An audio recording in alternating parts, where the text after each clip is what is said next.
Alam mo ba, may art pala sa pag-sort ng mga crayfish?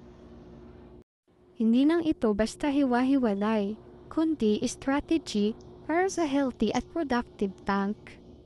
Unang rule, size matters. Ang small, medium, large at XL, dapat may kanya-kanyang bahayan. Kasi kapag pinagsama-sama mo sila, parang may wrestling sa tank. Ang malaki, laging panalo, ang maliit, stress. Next, gender check. Kapag breeder tank, dapat mas marami ang female kaysa male. Bakit? Kasi kung puro lalaki, parang nagkaroon ng crayfish rivalry. Tuksukan, saksakan ng sipit.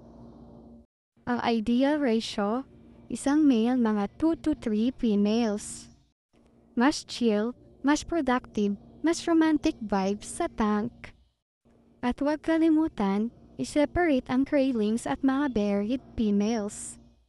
Ang mga baby craylings, dapat sa safe zone sila.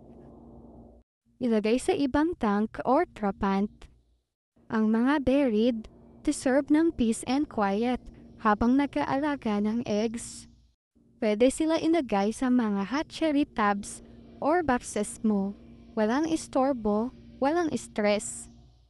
Pag maayos ang sorting mo, mas mabilis ang growth rate, less aggression, at mas mataas ang survival rate.